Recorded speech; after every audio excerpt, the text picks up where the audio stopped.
Hello friends, welcome to my channel Learn and Gain, and today we are going to talk about concept of polyarchy which is part of concept of state। आज की video में बात करेंगे पोलियार्ची के बारे में, जो कि कॉन्सेप्ट ऑफ स्टेट मतलब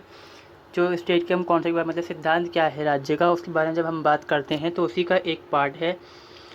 पोलियार्ची। पोलियार्ची मतलब एक तरह से गवर्नमेंट का मतलब एक तरह से गवर्नमेंट है कि सरकार किस तरह की हो सकती है,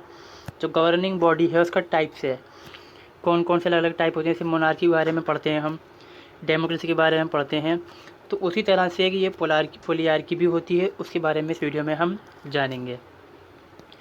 पोलियार्ची is a political term which means a form of government in which power is vested in three or more person of or group of person।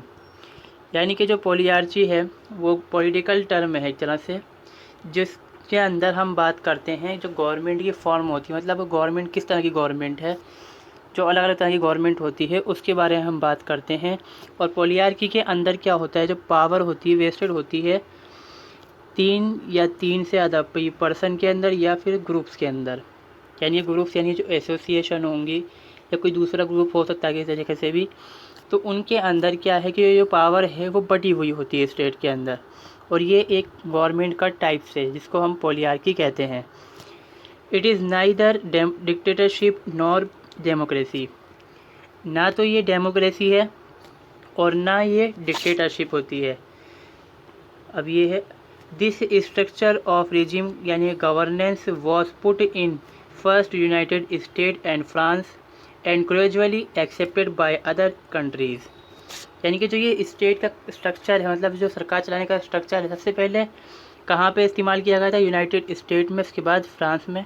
और इसके बाद जो दूसरे कंट्रीज़ हैं उन्होंने भी इसको एक्सेप्ट कर लिया, और आज भी करते हैं, कुछ इसको एक्सेप्ट और कुछ छोड़ भी देते हैं इसको। Polyarchy come from two Greek words. Poly means many and krates which mean rule or strength। यानी कि जो पोलियार्ची वर्ड है वो ग्रीक वर्ड्स, दो वर्ड्स हैं ग्रीक के। पहला है पॉली, जिसका हम अक्सर जानते हैं मैथमेटिक्स के अंदर ये अक्सर वर्ड इस्तेमाल हम करते हैं, पॉली पॉली बहुत आता है बार बार, पॉलिनोमियल्स वगैरह में जैसे हम इस्तेमाल करते हैं इसको। तो उसके मतलब होता है कि मैनी, यानी कि उसमें तो हम इस्तेमाल करते हैं कि एक से ज़्यादा या तीन से ज़्यादा के बारे में बात करते हैं, या तीन से ज़्यादा। तो पोलियार्ची में क्या है कि तीन या फिर तीन से ज़्यादा के बारे में इस्तेमाल करते हैं। और दूसरा वर्ड है क्रेट्स, जिसका मतलब होता है पावर यानी कि स्ट्रेंथ, और रूल यानी कि शासन और ताकत। The term polyarchy was pioneered by Robert A Dahl who was a professor at Yale University. यानी कि जो ये आइडिया है एक तरह से पोलियार्ची का, जो ये आइडिया है ये किसने दिया, ये दिया रॉबर्ट ए डहल्म ने, जो कि प्रोफेसर थे येल यूनिवर्सिटी के अंदर। द टर्म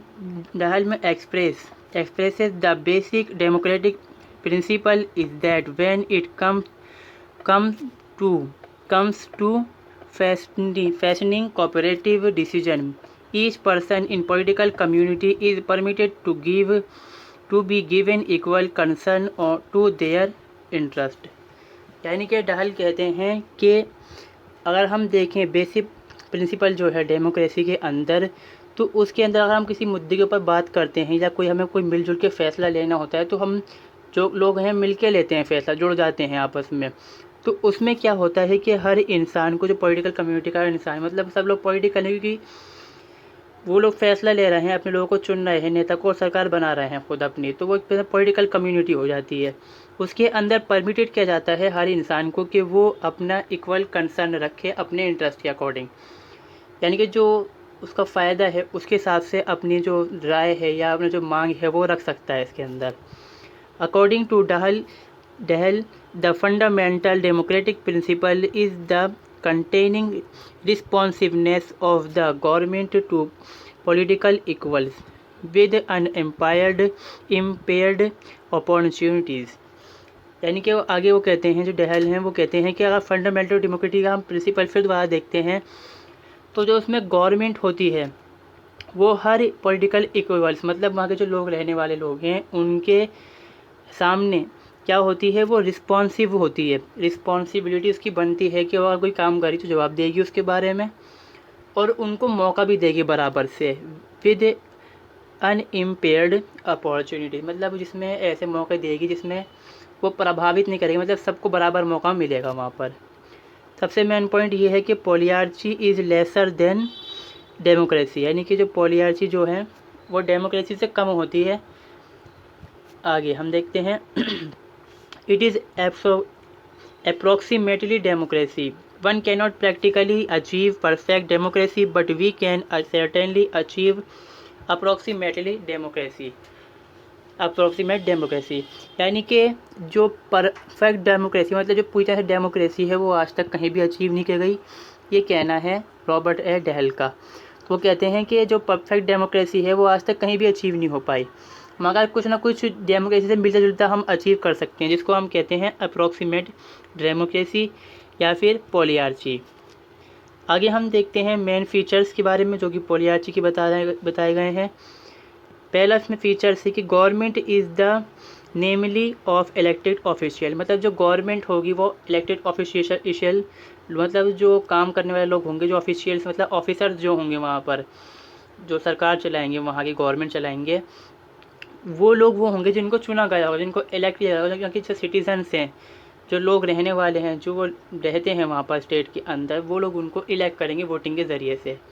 अब जो इलेक्शन होंगे फ्री एंड फेयर होंगे, मतलब कोई धोखेबाजी नहीं, खुले तौर पे इलेक्शन होंगे, इसमें कोई छेड़छाड़ नहीं की जाएगी। The right to run for office in unrestricted, यानी कि अगर हम इलेक्शन लड़ रहे हैं तो वहाँ पर हमें जो अलग अलग पॉलिटिकल ग्रुप्स हैं या लोग रह रहे हैं वहाँ पर या कोई पार्टीज़ हैं, तो उनको अपना ऑफिस खोलने की तो इजाज़त होगी, उसमें किसी तरह के रिस्ट्रिक्शन नहीं होंगे। Practically adult have the right to vote, यानी कि जो अडल्ट हैं अगर हम असलियत में देखेंगे तो उनको राइट्स होगा वोट देने का, क्योंकि अक्सर कई जगहों पे ऐसा होता है कि राइट्स नहीं होता अडल्ट को।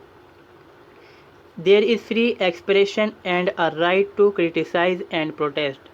यानी कि यहाँ पर पॉलियार्ची कम्युनिटी के अंदर जहाँ पे गवर्नमेंट होगी स्टेट के अंदर, उस स्टेट के अंदर वहाँ हर किसी को राइट्स होगा क्रिटिसाइज़ करने का। अगर गवर्नमेंट कुछ गलत करती है वो उसके खिलाफ क्रिटिसाइज़ भी कर सकती है और प्रोटेस्ट भी कर सकती है, और अपने जो उसके नज़रिया है, जो उसका ओपिनियन है, उसको एक्सप्रेस भी कर सकती है। Citizen has access to alternate source of information, यानी कि सिटीजन जो है उनके पास दूसरा कोई ऑल्टरनेटिव सोर्स भी हो सकता है इन्फॉर्मेशन का, जो उनको चाहिए हो उसके लिए गवर्नमेंट के अलावा। Group and association enjoy at least relative independence from the government, यानी कि जो सिटीज़न या ग्रुप होंगे वहाँ पर वो जो गवर्नमेंट है उससे आज़ाद होंगे, थोड़ा अलग काम करने के पास उनके पास मतलब पावर होगी कि वो ख़ुद भी अपना काम आसानी से कर सकते हैं। आगे है favourable condition for suitable stable polyarchy, मतलब पॉलियार्ची का कायम करनी चाहिए तो तुम्हें क्या कंडीशन चाहिए होंगे उसके अंदर। A modern vibrant and organisationally pluralist society exist, यानी कि ऐसी जो सोसाइटी होनी चाहिए जहाँ पर प्लूरिज्म जो होता है, उस जहाँ पे प्लूरिज्म को फॉलो करते हैं उसको हम बोलते हैं प्लूरलिस्ट सोसाइटी। वो ऑर्गेनाइज नहीं होनी चाहिए और मतलब नई सोच की होनी चाहिए, मॉडर्न होनी चाहिए, आज भी जो कायम हो जहाँ पर चल रही हो वो सोसाइटी हो तो उसमें पॉलियार्ची एग्जिस्ट कर सकती है। The conflicting potentialities of sub cultural pluralism are sustained at acceptable level, यानी कि अगर वहाँ पे कुछ कल्चरल सिस्टम है उनके अंदर भी मतलब एक कोई कल्चरल सोसाइटी है तो उसके अंदर भी दूसरी सोसाइटी हो सकती है, तो उनके बीच जो अगर कॉन्फ्लिक्ट होते हैं तो वो इतने होने चाहिए कि उनको एक्सेप्ट किया जा सके, तो वहाँ पर जो जो पॉलियार्ची है वो एग्जिस्ट कर सकती है, उसकी नहीं फेवरेबल कंडीशन है वो। The leader do not utilise the major instruments for violent intimidation particularly the police and the military to gain and uphold their power, यानी कि जो उस कंट्री के जो लीडर्स हैं जो सरकार चला रहे हैं वहाँ पर उनके पास इतनी ताकत नहीं, वो इस तरह से ताकत का इस्तेमाल ना करें, ना उनके पास इतनी ताकत होनी चाहिए कि वो अपनी जो ताकत है जो अपनी सत्ता बचाने की नहीं है, मतलब अपनी कंट्रोल रखने के लिए पुलिस और मिलिट्री का इस्तेमाल करें, तो वहाँ पर भी पॉलियार्ची एग्जिस्ट कर सकती है, वहाँ पर भी मतलब पॉलियार्ची जो है आगे बढ़ सकती है। Almost amongst the people of a country predominantly it is its political activity section. A political cultural and system of beliefs exists that is favorable to the idea of democracy. मतलब जो वहाँ के लोग हैं उनके ना पॉलिटिकली जो activities होनी चाहिए वो एक्टिव सेक्शन होना चाहिए, मतलब पॉलिटिक्स चलनी चाहिए, वहाँ पर एग्जिस्ट करनी चाहिए।